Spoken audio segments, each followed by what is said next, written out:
We're going to do some more practice with our DTV and VAT and some couple combo situations where you have to use both of them to solve for different things. And well, it's still the same basic ideas, just a little bit different scenarios. So we're just going to start with a guy running here, and maybe he's running at 5 meters per second, and he's going to speed up, and maybe he goes, let's say he goes 28 meters. And he's able to do that in 4.2 seconds. And what I would like to know is what was his acceleration? Okay, well, I'm not really going to worry about the acceleration right now. I'm going to worry about what can I find with what I'm given. I'm going to look at the quantities that I'm given because they sort of dictate what I can and can't do. So I've got an initial speed, and I'm going to map out my speeds. I know he starts at 5 meters per second. He goes up to something that I don't know. And of course, I'll eventually need to know that final speed to get the acceleration. But in terms of what I do have, I have distance and I have time. I've got my D and I've got my T. And with distance and time, I can find average V. So average V is distance divided by time. So if I use that 28 and divide it by 4.2, I can find out the average speed of my runner. So if I do that, I will get an average speed of about 6.7 meters per second is my average speed. Now, of course, my average speed in my whole V situation belongs right in the middle. So I know right in the middle is 6.7 meters per second. So now that I know that, I can use that to help me figure out the final V. So there was an increase of 1.7 between here and here, so that means it's going to be another 1.7 from there to there, which tells me that the final speed at the end must be like the 6.7 plus 1.7 gives me 8.4. So the final speed here must be 8.4 meters per second. So that's how fast he got up to. All right. So now that I know that, I can find my change in V, because my change in V goes from 5 to 8.4, he sped up by 3.4 meters per second. Of course, the change in V comes in handy for my accelerations. So if I want to know the acceleration now, acceleration is change in V over change in T. Well, I've got my change in V already. That's the 3.4. And then I just have to divide that by my time, which is just the 4.2. Just divide those two together, and I'll get an acceleration of about 0.81 meters per second squared. Okay, so there's his acceleration. Okay, all right, well, let's clean this up and let's try a different scenario. Okay, well, let's see. Suppose we've got, let's do a plane, and let's do like an old-fashioned plane too, like World War II type plane, or not World War II, World War I type plane. It's a like bi-wing type plane, propeller in the front. Okay, something like that. All right, so we've got a little airplane flying along. And let's say it's flying at, let's go 20 meters per second. And it flies at 20 meters per second for 6.5 seconds. That's what it does first. Then what it's going to do is it's going to slow down. It's going to decelerate.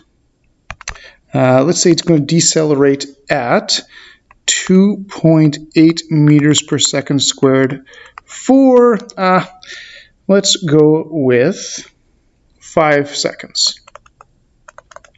Okay, all right. So that's actually, the plane's actually going pretty slow, but whatever. We're just practicing a question here. So it's going 20 meters per second for 6.5 seconds, and then it's going to decelerate at 2.8 for 5 seconds. Okay, now I'm not even going to give a question. I am just going to start just finding stuff. That's all I'm going to do is just start by finding stuff. So I'm going to go to my beginning part, and I've got my plane. My plane's going 20 for 6.5. So it's not speeding up, it's not slowing down.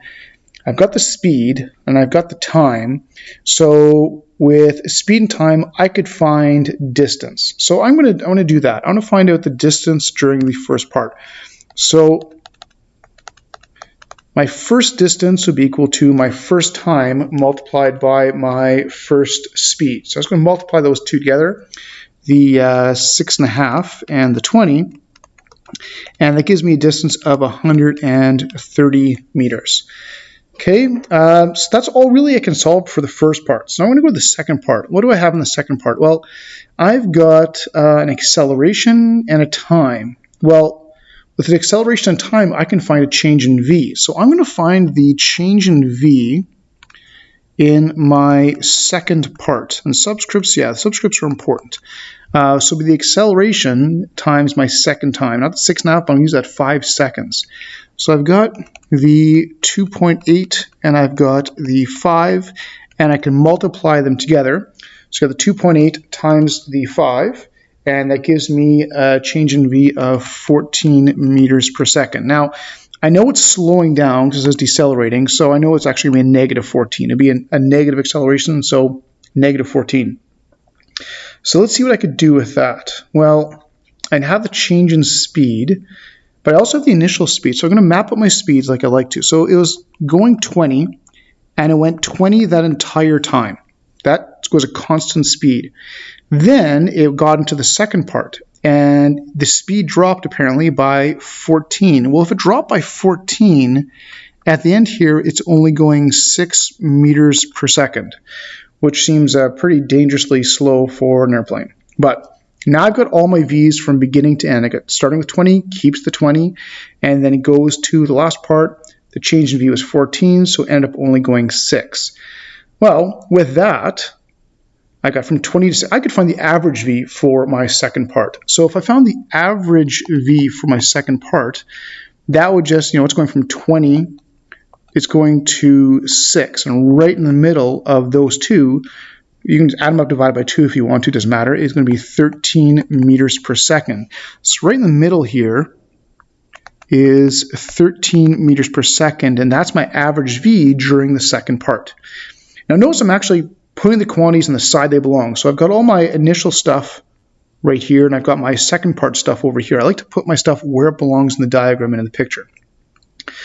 All right, so now that I have my average V, I can find my distance because I know my time for the second part. I could find out the second distance.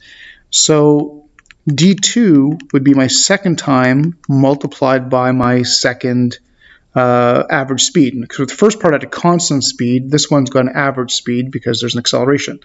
So I'm going to use the time, which is 5, and the average V, which was 13, and if I put those two together, I get 65 meters. All right, so now I've got that. Well, I've got my two distances. I can easily put those together, and my total D would then be equal to 195 meters. Okay, well, let's see, total D. Well, you know what? If I've got my total distance and I've got my 2 times, I could actually find my average speed for the entire situation. So if I wanted to find my total average speed, I could use my total distance, and I could use my, not my TOF, but my total time. Yeah, that one actually looks like, there we go, that's a little better. Oops, wrong tool. That one, here we go, total T. So my total distance was 195. My total time, let's see, I've got 6.5, and I've got 5 seconds, so that'd be 11.5 seconds altogether. So I'll do that 195, and I'll divide that by 11.5, and that gives me an average V of 17 meters per second, which would also be the average velocity since it never went backwards or anything like that. Okay, so sometimes when you have questions like this, it's not about what you're looking for. You just want to start solving for stuff, and one thing will lead to another, and eventually you can solve the entire situation, which we just did. Okay? All right, so let's try something else. All right, well, suppose we've got, we'll draw some grass or something like that, and then over here, I'm going to draw some mud. And a little more grass over here. Okay, and over here we're going to draw. Here we go. It's one of those little electric toy cars kids have nowadays. Well, they've been around for a while, but if there's little toy electric vehicles, And there we go. So we got a little kid in there driving his little toy vehicle, driving along the grass, and see some mud. Okay, so they're cruising along, and I mean, they're not the super fastest little vehicles, but not too bad sometimes. And he's cruising along the grass. He sees some mud, and he wants to try and get through the mud. Okay, so to start off with, we'll say that he's just traveling at 2.5 meters per second, and he's going to, well, I say step on the gas, but they don't use gas, so he steps on the electricity, I guess. And let's say he accelerates at 0.8 meters per second squared for 6 seconds before he gets to the mud. So right there. So that's how far I can accelerate. So I'm just trying to go as fast as he possibly can before he hits the actual mud itself. All right. Now, when he gets into the mud, he gets stuck right there. He doesn't quite make it up. He gets stuck at the very, very, very, very end of the mud. And let's say that the mud was like the mud patch, how far across it was. Let's say there was 2.5 meters of mud. Okay, so he's stepping on the gas. He's going along. He speeds up as best he can, and then he hits the mud, and he gets stuck at the very end. He makes it across the mud, but he sort of gets stuck at the end there. So I want to know is what is the acceleration that the mud supplies in order to stop him. Okay, so there's a few things going on here, but let's just look what we've got, take it one part of the time, and just start by finding stuff. So I'm just going to go to the very beginning, see what I got to work with, and see what I can do. Well, let's see. I have got an acceleration, and I've got a time. So I know with acceleration and time, I can find the change in v in the first part. So I can do the 0.8 times the 6 to get a change of v of 4.8 meters per second. So that's the change in v for the first part. Now I know that he started at 2.5. So he started at 2.5, went faster, and it went up by 4.8. So I can find out how fast he was going when he hit the mud because I just have to add those two together. So if I add those two together, I got the 4.8 and I got the 2.5. That's going to give me 7.3. So he's going 7.3 meters per second when he hits the mud just by adding the initial v and the change in v together. Now I know he gets across the mud and he gets stuck. So he gets across the mud and gets stuck. So here he's going 0 meters per second because he's stuck in the mud and stopped. All right, so let's see if I can use that to help me out in the second part. So what do I know about the second part? Well, I've got the distance and I've got the v's. Well, if I got the 7.3 and the 0, I know the beginning and end v's. I can find the average v for the second part. So the average v for the second part would just be, the halfway between the 7.3 and the 0, or just cut the 7.3 in half, and the average speed must have been 3.65 meters per second. Okay, so I've got the average v for the second part, but I've also got the second distance. If I've got the second distance and the second average v, I can find the second time. So the time to go through the mud would be the d2 divided by the average v number 2. So that would be 2.5 meters divided by 3.65. So we got the 2.5, we'll divide that by 3.65, and it's only 0.68 seconds. So it's pretty just stops really, really quick, which means the acceleration can be pretty high. Okay, so do I have enough to find the acceleration? Well, let's check on that. For acceleration, I need the change in v over change in t, and this will be my second part. Okay. So do I know my change in v for the second part? Well, he started at 7.3 and went to 0. So obviously it dropped by 7.3. I know the time is 0.68. So if I just divide those two out, so I get the 7.3 and divide that by my time, I'm going to round off a little bit. We got an acceleration of about negative 11 meters per second squared, which is a pretty good acceleration for something like this. That's gonna jar them pretty good.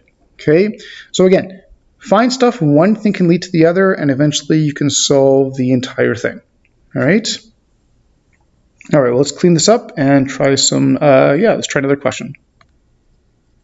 Okay, so for our last question, let's try this. Let's get some ground going on here. I don't know, let's come up with something here. Let's, all right, let's go with, get some kind of,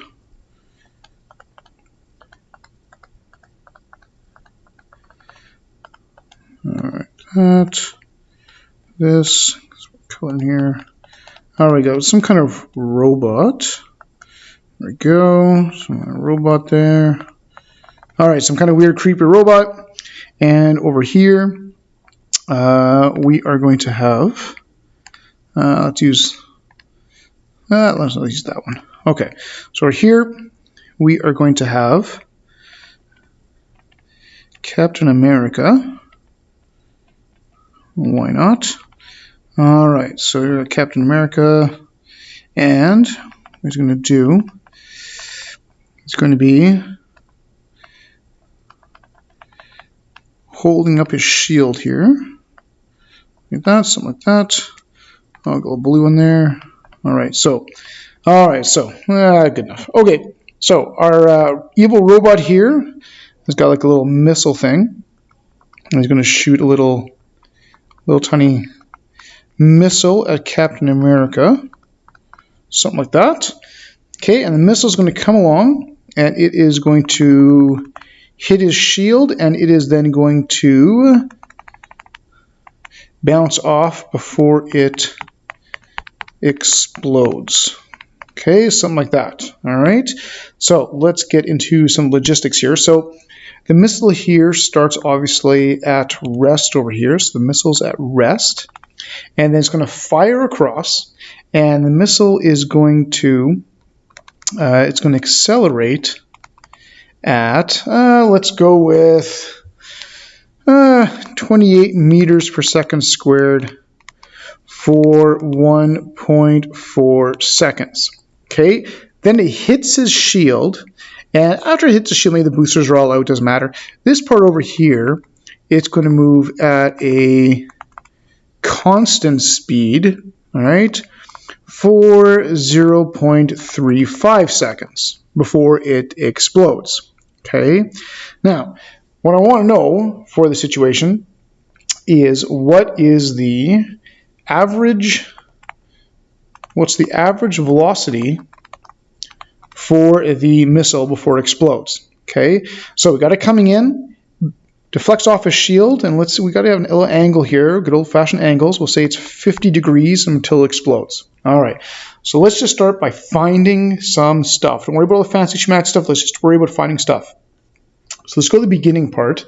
I've got acceleration and I've got time. So, of course, with acceleration and time, I can find the change in v for the first part. So I've got the 28 and I got the 1.4. So if I got the 28 meters per second squared times 1.4 seconds, I get 39.2 meters per second. All right, so I'll change color. So I got 39.2. So here it's going 0 meters per second. And by the time it gets all the way over here, it is 39.2 meters per second. And it keeps that 39.2 during the second half because I said constant v for the second part. Okay, so I've got the change in v, I've got the v's for the first part, I've got the acceleration, the time, but I could also use the distance for the first part. So let's find the distance for the first part, then I've got everything. So I would need the average v for this, and of course it's starting at 0, so that's a little bit easier. So my average v for the first part is 19.6 meters per second. And during the second part, the v is constant. It's just staying at 39.2. But first part, average v, 19.6. So if I have that, I can find the distance for the first part would be the first time multiplied by the average speed for the first part. So I've got the 1.4 seconds. I'm going to multiply that by the 19.6, and I get 27.4 meters. Okay, I've now solved for, I got the V's, the T, I've got the D, I've got everything for the first part. So now I'm going to move on to the second part, which is actually easier because the V is constant. So I've got all the V's for the second part. I've got the time. Really, the only thing I can solve for over here is the distance for the second part. So if I find that second distance, my second time, of course, is 0.35 seconds. The V is constant at 39.2. So if I do the 39.2 and I multiply that by the 0.35, that second distance is 13.7 meters, and that's how far it went before it blew up. Okay, so I got all the bits and pieces. All right, so now it says I want the average velocity. Okay, well, for average velocity, I need displacement and time. If it was distance and time for average speed, a little bit easier, but I want velocity, so I need displacement and time. So I've got to piece together my displacements. Well, let's see. My first one, it went 27.4 meters this way. Then it went off at an angle at 50 degrees at 13.7 meters. So I've got to break this thing apart and put the vectors together. So I'm going to do a little XY chart action and piece it together. So the first one there is 27.4 and 0 because it's all in the X direction. But now I need to break apart my second vector. So I got 13.7 cos 50 for the X component, which is 8.8. And I'm going to do a 13.7 sine of 50 to get the Y component, which is around 10.5. Okay, so I've broken them all apart. Now let's put them together. So that's easy, 10.5 over there. And I've got the 27.4, and I'll add the 8.8 for my total X component, which is 36.2. Okay, so now that I've got my total X's, my total Y's, I'll make my new triangle. So my total X was 36.2, then it went up 10.5, and then I will solve for the hypotenuse, which goes all the way across, something like this, using my Pythagoras and my trig. So if I take those two measurements and I put them together, I will get a hypotenuse of around, not too bad, it's 37.7 meters. And if I do the angle at the 10½ divided by 36.2, because I like to use tan theta to solve for my angles for this type of thing, we're looking around 16 degrees. Okay, so my displacement for the missile is 37.7 meters at 16 degrees. Okay, so that's what I want to use for my velocity. So for my average velocity, delta D over delta T, my displacement was 37.7. Total time altogether, I've got the 1.4 seconds. I got the 0.35 seconds. That'll be 1.75 seconds altogether. So I'll do the 37.7, divide that by the 1.75, and I get an average velocity of 21.5 meters per second at the exact same angle of the displacement, which is 16 degrees. So that would be the average velocity of my missile. Whew. Okay, so lots of stuff here. The average velocity when things change direction are definitely one of the longer type of basic kinematic questions, but there's lots of steps, but it's all just about little things. Find one small thing tied to something else. Find another small thing tied to something else, and just keep on finding stuff. And when in doubt, just find everything you can, and eventually you'll probably end up getting to the answer that you're looking for. Okay, so there's some more practice putting DTV and VAT together.